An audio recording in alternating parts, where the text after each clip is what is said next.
Bismillahirrahmanirrahim. Assalamualaikum warahmatullahi wabarakatuh. Perkenalkan, nama Ajang Indra Nurjaman dari kelas 2D Pendidikan Jasmani NPM 192191127 Universitas Siliwangi. Baik, di sini saya akan mencoba memaparkan materi tentang strategi belajar mengajar gerak untuk memenuhi salah satu tugas mata kuliah teori belajar mengajar motorik. Di dalam strategi belajar mengajar gerak, yang pertama itu ada pengaturan urutan materi belajar. Yang kedua, ada cara mengatur waktu latihan. Yang ketiga, ada pengaturan lingkungan belajar. Dan yang keempat, ada metode belajar. Oke, untuk yang pertama itu ada pengaturan urutan materi belajar. Urutan materi belajar gerak berguna untuk menentukan urutan proses pembelajaran.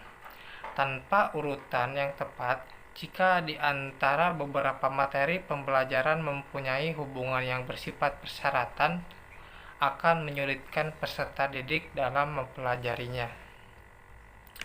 Materi pembelajaran yang sudah ditentukan ruang lingkup serta kedalamannya dalam diurutkan melalui dua pendekatan pokok, yaitu pendekatan prosedural dan hierarkis.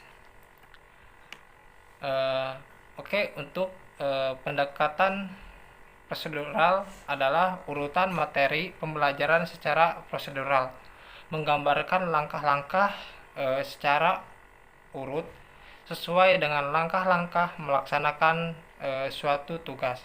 Misalnya langkah-langkah dalam menelpon, dalam mengoperasikan peralatan kamera, video, cara menginstalasi program komputer dan sebagainya. Kemudian yang kedua itu pendekatan hierarkis. Urutan materi pembelajaran hierarkis menggambarkan urutan yang bersifat berjenjang dari bawah ke atas atau dari atas ke bawah.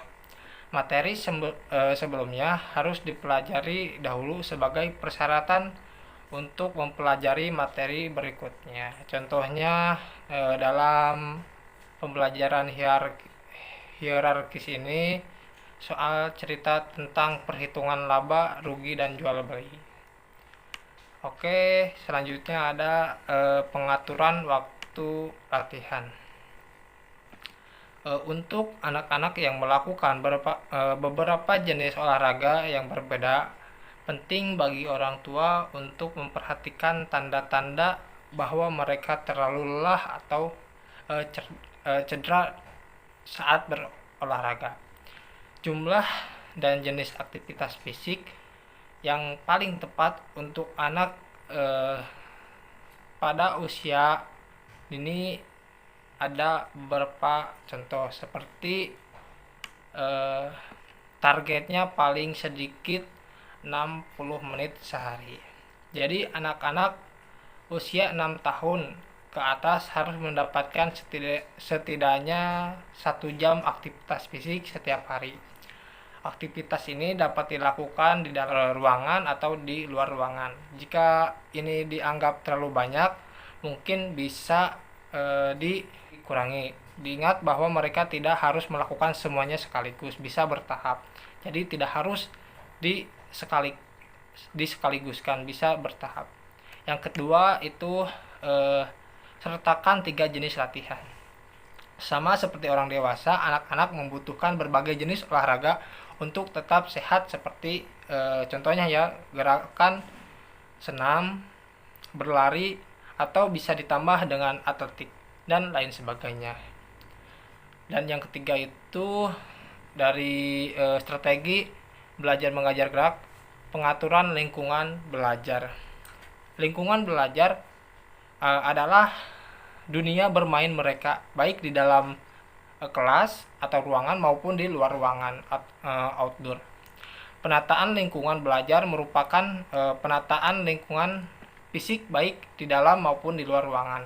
Seperti bentuk dan ukuran ruangan, pola pemasangan lantai, warna dan hiasan dinding, bahan dan ukuran ruangan, bentuk dan bahan berbagai alat mainan yang digunakan sesuai dengan perencanaan. Selanjutnya itu ada metode belajar mengajar. Metode mengajar adalah strategi yang digunakan sebagai alat untuk mencapai sebuah tujuan belajar mengajar tersebut. Pemilihan dan penentuan metode belajar mengajar yang tepat akan mengakibatkan pencapaian tujuan belajar mengajar secara efektif dan efisien. Tujuan belajar mengajar tentunya akan membutuhkan metode belajar mengajar tertentu pula. Ini saya akan mencoba menyebutkan ya satu metode pembelajaran konvensional atau metode ceramah. Salah satu macam metode pembelajaran yang kerap digunakan adalah metode ceramah. Maksudnya metode ini diterapkan dengan cara berceramah atau menyampaikan informasi secara lisan kepada siswa. Metode ini merupakan metode yang paling praktis dan ekonomis, tidak membutuhkan banyak alat bantu. Metode ini mampu digunakan untuk mengatasi kelangkaan literatur atau sumber rujukan informasi karena daya beli siswa yang di luar jangkauan. Namun metode ini juga memiliki beberapa kelemahan dan kelebihan. Kekurangan dalam metode ceramah ini yang pertama yaitu siswa menjadi pasif. Yang kedua, proses belajar membosankan dan siswa mengantuk. Jadi guru cuma hanya terus menerangkan dan mempraktekkan, tapi siswa hanya mendengarkan dan tidak bisa mempraktekannya itu. Yang ketiga, terdapat unsur paksaan untuk mendengarkan. Selanjutnya, siswa dengan gaya belajar visual akan bosan dan tidak dapat menerima informasi atau pengetahuan. Pada anak dengan gaya belajar auditori, hal ini mungkin cukup menarik.